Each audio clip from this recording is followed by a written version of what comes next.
Ang Panginoon tuwing September 14 ay pinagdiriwang po natin ang kabistahan ng pagtatanghal ng krus ni Jesus. Exaltation of the cross.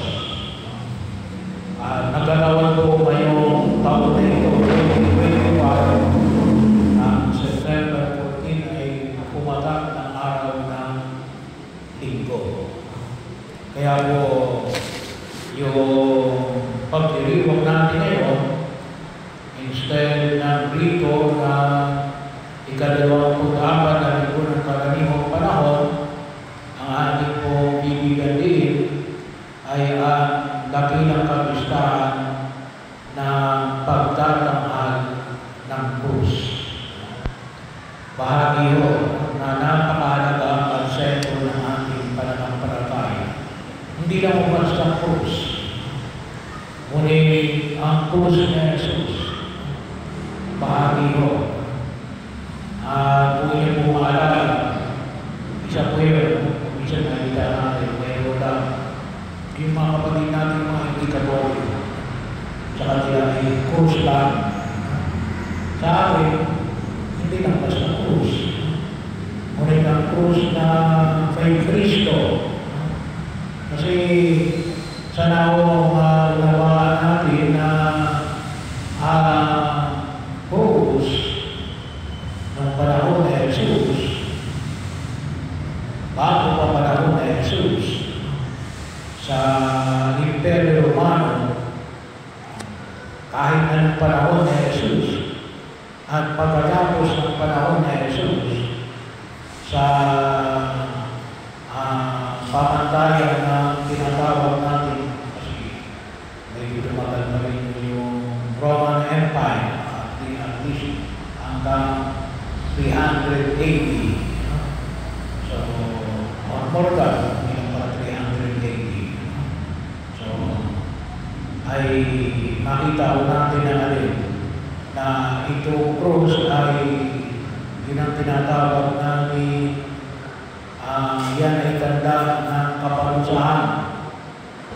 Yan ang silya elektrikal ng unang panahon. Yan ay tawagin natin ay death penalty ng unang panahon. Bahagi yun. Kapag sinabi mo ipinakul ka sa krus, kriminal ka. Yan yung pamamaraan ng Imperyo Romano para parusahan ang mga taong itinuturing nila mga mabibigat na kasalanan. So bahagi yun. Pero tayo, bilang mga Kristiyano, tinatambok natin yung hindi lang basta krus. Ngunit ang krus na pinagpakuhan ni Jesus. Kaya may katawan na nakabayubay sa krus. Sabi naman ng iba ay masama daw umukit na anumang bagay sa maging tao man o hayop. Ayaw nila na may ukit. Kaliwanag mo sa unang pagbasa, sa aklat ng mga bilang. Inutusan ni Yahweh, inutusan ng Diyos, si Moises na umukit ng, hindi umukit, ngunit,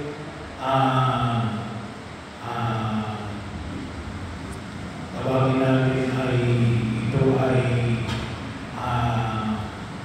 magkrap, isang kutawagin namin ay bumukis ng isang ahas na tawag sa tanso. At anong sabi nga ito? Itaas yung tansong ahas at ang sinamang tuloy dito ay magkakaroon ng kaligtasan. At hindi po yung ibang natin. Ipinapamanik na pinapaalala sa atin ang upapang itinaas ni Moises ang tanso, kinakailangan itaas din ang anak ng tao para magkamit ng kaligtasan. Pero maliwanag po, hindi ipinagbabawal ng Diyos ang umugit ng hugis ng anumang uri ng nilikha ng Diyos. Ano yung bawal? Ang sumamba. Ano? Yung sumamba. Hindi ang umugit. Tayo, pagkaman may mga imahin tayo, ay hindi natin sinasambayan. Para lang paalala sa atin, hindi tayo sumasamba sa mga gawa ng mukha ng hayop ng tao. Pero hindi yung ipinagbawal na gumawa ng anumang uri ng hugis ng tao o ng hayop ang Diyos. Kasi maliwanag ko sa aklat ng pagbilang natin, pinagawa si Moises. At ano ba yung sinabi? Magdudulot ng buhay. Kasi kinagat sila ng mga ahas. Biglang na natin lumabas ng ahas. At anong sabi? Ang sino mang nakagat ng ahas, tumingin lamang doon sa ahas na gawa sa tanso ay hindi mamamatay. Pero yan, makita natin, kaya nilagay natin yan ng tao para makita natin natin. Hindi lang krus, kasi walang kwenta yung krus. Kasi sabi na natin, pwede nang sabihin natin yan ay simbolo ng kaparusahan. Hindi, ayan ay krus na Jesus. At sa Jesus, siguro sabi naman, bakit na naman masabi yung krus na Jesus yan? Kaya nakalagay, inri. Kaya humalagay nakalagay dyan, inri. Hindi lang po yan palamuti. Sabi nga natin, ano yung ibig sabihin ng inri? Abbreviation, Yesu Nazareno Rex Judo. Jesus of Nazareth, King of the Jews. Yan yung isinampat sa kanya na makikita din natin sa banal na kasalita. Ayan, si Jesus. Narin, na kaganapan ay pinamani ko sa atin na kung paano ginaas ni Moises ang ahas sa ilang ay itataas sa anak ng tao upang sino mang sumampalataya nito ay magkamit ng buhay na walang hanggan. Kaya pinagpapaalala sa atin, bakit ito? Parang ganun ba yung simbolo ng Kristo? Kasi ito yung simbolo ng alin? Ng kaligtasan natin. Bakit tayo naligtas? Gawa ng pag-ibig ng Diyos. Gawa ng pag-ibig ng Diyos. Kaya tayo kamahal ng Diyos na sa pamagitan ng kanyang pag-ibig, inihalay niya ang kanyang sarili para makamit natin ang kaligtasan. Kaya ang krus, ang krus ay hindi simbolo ng kaparusahan o medalin. Simbolo ng pag-ibig ng Diyos na magdudulot sa atin ng kaligtasan, ng kagalingan, ng kaayusan, na nawa ay higing natin pakinabangan habang tayo tumatahak sa daigdig na ito. Dahil kung paano, sabi nga natin, yung puno ng kinain ni Eva ni Adan ay sa pamagitan ng kahoy ng krus ay tayo tinubos mula sa ating kasalanan. At yun ay sa pamagitan ng pagbibigay ng sarili ng Diyos sa pamagitan ng ating Panginoon sa Kristo na nag-alay sa krus ng kanyang buhay at muling na buhay upang tubusin tayo sa ating mga kasalanan at mga pagkukulang. So yung huwag natin kalimutan. Kaya napakalaman sa atin yung simbolo na ito. Simbolo. Hindi lang po ito simbolo mo ay pagpapahayaw sa atin natin. Sana ay patuloy tayong mapalakas ng pag-ibig na ito ng Diyos upang patuloy tayong tumugon sa Kanyang panawagan. Palakasin tayo ng walang hanggang pagmamahal ng ating Amang nasa langit, na sa gitna ng ating kasalanan ay tinubos tayo at binibigyan tayo ng lakas na magpatuloy sa landas ng buhay na walang hanggan. At yun po nawa ang bigyan natin ng higit na pagpapahalaga. At sa baba ng pamahalaan, ay higit natin makita yung kahalagahan ng pagbibigay ng sarili. Alam natin na ang kasalanan ay humuhukol sa pagiging makasarili. Kung mapapansin po natin, yung kasalanan, anumang uri ng kasalanan, ang iniisip niya ang kanyang sarili. Paano namin maiwasan ng kasalanan?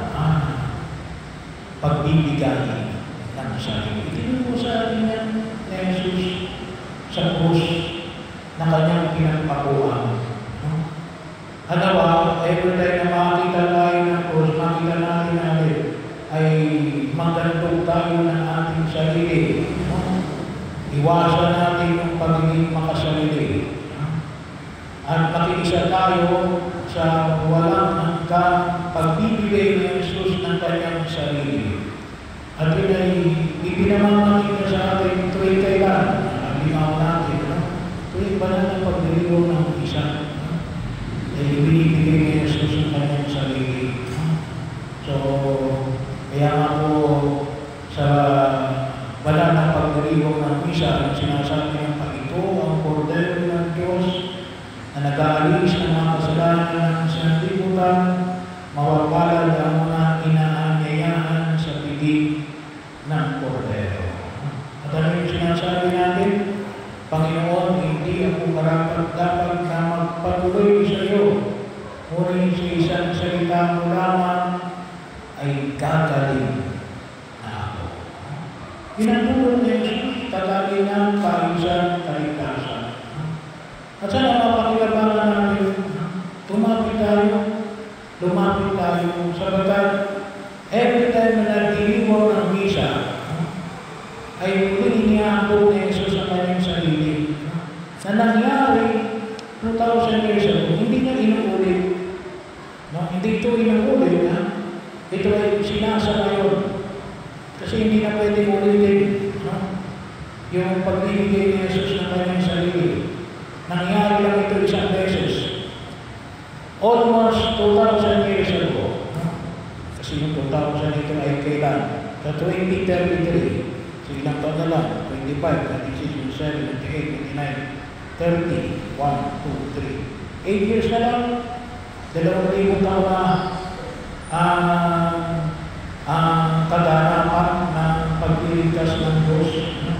So, ibig sabihin ay pinapakinabangan ito ng sambayanang Kristiyano 1,992 years na pinapakinabangan natin ang kanyang pag-ahandong sa sarili na nagdudulot ng kaligtasan, nagdudulot ng buhay, nagdudulot ng kagalingan. Kaya nga sabi natin, kung kayo may mga sakit, kahinaan, dumapit tayo sa banal na Eucharistia at tayo sa Diyos natin, tayo ay tunay na pagalingin at bigyan ng kalusugan at ng kaligtasan ng paghahandog ni Jesus ng kanyang sarili. Pakinabangan natin ang biyaya na ito na ibinabahagi sa atin. So, yun ang hilingin natin sa harapan ng buong ikapa. Sabi nga natin, pinapaalala sa ating dakilang biyaya na ito na walang hanggang pag-ibig ng Diyos sa atin. Siguro sa tinanay, bakit hindi natin tinatangkap? hindi natin hinihiling. Hindi tayo lumalapit sa Kanya. Hayaan natin. At yun ay lubos niyang ipinagkakaloob. Every time na nakisa tayo sa banal na pagdiriwang ng misa, at kasama niya, ialay din natin yung ating sarili. Pinakailangan din ialay natin yung ating sarili. Sabagat yung tunay na kagalingan at yung tunay na kalusugan, ang tunay na buhay na walang hanggan ay pag-iisa kay Kristo na napako sa krus at huling na buhay. Kaya ang pinakailangan din ay makibahagi tayo sa proseso na ito kaysa ng ating Panginoong Jesucristo. Tawa ko ngayon, kadakilang kamistahan na ito ng pagkatampok sa krus ni Jesus ay lubos natin maramdaman ang kanyang walang tigil na pagmamahal